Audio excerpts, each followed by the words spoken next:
तो दोस्तों जैसे आप देखोगे आज जो है बैंक निफ्टी में मैंने कल बताया था कि अपने लिए 53,000 का एक इम्पोर्टेंट लेवल है। जब मार्केट गैप अप ओपन होता है, गैप अप ओपन होने के बाद में लगातार गिरता है तो 53,000 का एक इम्पोर्टेंट लेवल है और वहाँ पे अगर सस्टेन करता है, कोई प्राइजेक्शन बनता है तो फिर ऊपर की ओर इसको 53,000 और 250 के लेवल को काटना इम्पोर्टेंट है। उसको काटता है तो हमें अच्छा मूव ऊपर की ओर देखने को मिलेगा। दोस्तों हेलो दोस्तों, स्वागत है आपका आप ही के यूट्यूब चैनल पर। दोस्तों कैसे हो आप सभी? आशा करता हूं सभी स्वस्थ होंगे, अच्छे होंगे, खुश होंगे। तो दोस्तों Nifty and bank Nifty analysis के एक नए वीडियो में आपका स्वागत करते हैं। दोस्तों अभी मैंने निफ्टी का 1 डे टाइम फ्रेम का ये चार्ट लगा के रखा है, तो चलिए चर्चा करते हैं निफ्टी के चार्ट पर। तो दोस्तों आज निफ्टी जो है प्रीवियस डे से गैप अप ओपन हुआ था, 83 पॉइंट गैप अप ओपन हुआ और वहाँ से नीचे भी आया और ऊपर जाकर के थोड़ा सा मूव दिया ऊपर का। फिर वापस जो क्लोजिंग है नीचे आकर के हुई है। आज की बैंक निफ्टी निफ्टी की क्लोजिंग जो है इंट्राडे में थोड़ा ऊपर गया और क्लोजिंग जो है नीचे आकर के हुई है। और जो अगर क्लोजिंग हम बात करें तो प्रीवियस डे से ओनली 16 पॉइंट ऊपर जाकर क्लोजिंग हुई है, पर आज की जो ओपनिंग है उससे हाई और ओपनिंग से नीचे जाके क्लोजिंग हुई है दोस्तों।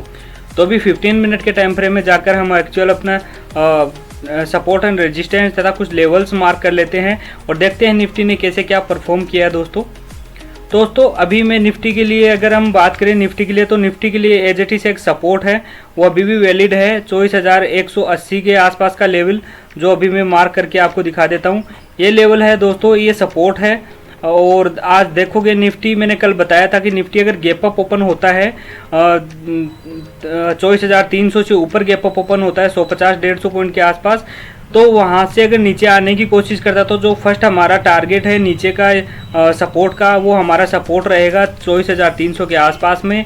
अगर वो वहाँ से नीचे ना आकर ऊपर ही जाता है और वहाँ पे कोई प्राइजेक्शन दोबारा बनता है तो ऊपर की ओर जा सकता है। तो दोस्तों आज ओपन जो हुआ था, गैप अप ओपन हुआ था, गैप अप ओपन होने के बाद में 15 मिनट की 2 कैंडल जो है उसी डायरेक्शन में गई थी, पर मार्केट वापस नीचे आया और 300 के आसपास में एग्जैक्ट सपोर्ट लिया था। और वो सपोर्ट लेने के बाद में दोस्तों आप देखेंगे कि मार्केट जो है नीचे की ओर ही क्लोजिंग करके गया है, उसी सपोर्ट के आसपास में। जो सपोर्ट लिया था उसी सपोर्ट जोन के आसपास में क्लोज करके गया था। तो अगर मैं बता रहा हूँ आपको कि प्राइस एक्शन बनता है तो कैसे हम ऊपर की ओर ट्रेड लेते हैं। मान के चलिए ये कैंडल ओपन हुई, ओपन होने के बाद में 1, 2 और 3 ये कैंडल, तीनों कैंडल ऊपर की ओर गई। थोड़ा सा नीचे आते मार्केट थोड़ा सा नीचे आता और यहाँ कहीं पे 24,360 के आसपास में सपोर्ट लेता, वहाँ से वापस टर्न करता निफ्टी और इस हाई को काटता, तो हम मान के चलते थे कि एक अच्छा मूव आ सकता है दोस्तों। तो अभी निफ्टी में इम्पोर्टेंट क्या है दोस्तों, अभी निफ्टी जो है 24,300 के आसपास क्लोज करके गया है। निफ्टी के लिए इम्पोर्टेंट जो रेजिस्टेंस है अभी 24,400 का एक रेजिस्टेंस है। अब मार्केट अगर 24,400 के आसपास ही कल ओपन हो जाता है, ओपन होने के बाद में अगर नीचे की ओर आता है तो हमारे लिए उस टाइम पे ना तो नीचे का ट्रेड बनेगा और ना ही कोई ऊपर का ट्रेड बनेगा, क्योंकि नीचे आ रहा है तो नीचे हो सकता है कि तकरीबन 24,350 के पास में एक सपोर्ट भी है, 15 मिनट का हो सकता है वहाँ पे आकर के और वहाँ पे साइडवेज हो जाए। तो इम्पोर्टेंट क्या है, निफ्टी गैप अप भी ज़्यादा बड़ा गैप अप ओपन ना हो और ज़्यादा बड़ा गैप डाउन ओपन ना हो, रेंज में ओपन हो, इसी जगह पे फ्लैट ओपनिंग हो, जैसे इसी जोन के आसपास में 24,355 से लेकर 24,300 के आसपास में ओपन हो, फ्लैट ओपनिंग हो और ओपनिंग के बाद में ये इस लेवल को काटे 24,400 के, तो हमें एक ऊपर की ओर लेवल देखने को मिलेंगे। और वो लेवल जो है सस्टेन करते हैं तो वहाँ पे हमें ऊपर की ओर और ज़्यादा अच्छे मूव देखने को मिल सकते हैं। पर ध्यान रखें दोस्तों कि मार्केट अब जैसे भी गैप अप ओपन हो रहा है, गैप अप ओपन होने के बाद में सस्टेन नहीं कर पा रहा है, नीचे की ओर क्लोजिंग देखे जा रहा है। तो ध्यान रखिएगा, एक इंपॉर्टेंट जो लेवल है हमारे लिए दोस्तों 24,180 के आसपास में सपोर्ट का लेवल है। अगर कभी भी किसी भी रोज यहाँ पे आकर के सस्टेन करता है और वहाँ पे कोई प्राइजेक्शन बनता है तो ऊपर की ओर हम ट्रेड ले सकते हैं दोस्तों। पर ध्यान रहे, बिना लेवल के हम ट्रेड नहीं करेंगे दोस्तों। अभी बैंक निफ्टी में चलते हैं, बैंक निफ्टी में देखते हैं क्या कुछ इंपॉर्टेंट लेवल है हमारे लिए।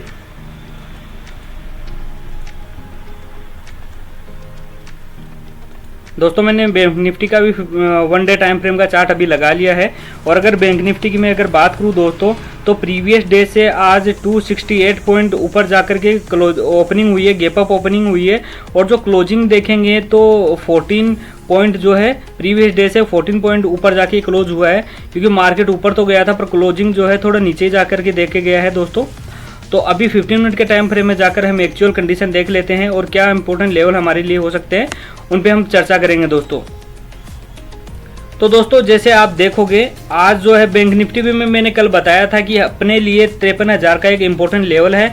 जब मार्केट गैप अप ओपन होता है, गैप अप ओपन होने के बाद में लगातार गिरता है तो 53,000 का एक इम्पोर्टेंट लेवल है और वहाँ पे अगर सस्टेन करता है, कोई प्राइस एक्शन बनता है तो फिर ऊपर की ओर इसको 53,000 और 250 के लेवल को काटना इंपॉर्टेंट है। उसको काटता है तो हमें अच्छा मूव ऊपर की ओर देखने को मिलेगा दोस्तों। पर आज गैप अप ओपन हुआ, गैप अप ओपन होने के बाद में 3 कैंडल जो है इनसाइड टाइप कैंडल बनी, 3-4 कैंडल, उसके बाद में 53,000 के लेवल को काटा और नीचे भी आया और नीचे जो एक सपोर्ट बनाया था वो बनाया था 52,800 के आसपास में, देख सकते हैं। ये आप देख सकते हैं 2 जुलाई का ओपनिंग कैंडल था, उसी के आसपास में आप देखोगे कि ये एक सपोर्ट जोन था। इसी सपोर्ट पे एग्जैक्ट इसने सपोर्ट लिया और धीरे धीरे करके 53,000 के लेवल को वापस निकाला और क्लोजिंग जो देख के गया है वो दोस्तों 53,000 के ऊपर ही देख करके गया है। अब बैंक निफ्टी में इम्पोर्टेंट ये है कि 53,250 का ऊपर का लेवल निकले और वहाँ पे सस्टेन करे तो ऊपर की ओर हमें लेवल देखने को मिलेंगे कॉल साइड में।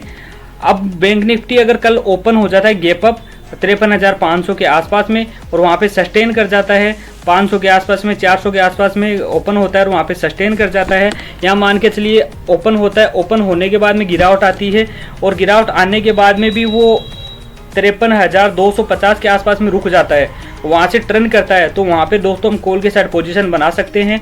और वहाँ पे टर्न नहीं करता है और वहाँ से गिरता ही जाता है तो वापस से हमारे पास में 53,000 का लेवल खुला रहेगा और 53,000 के बाद में दोस्तों आप देखोगे कि 52,815 का लेवल भी खुल जाएगा।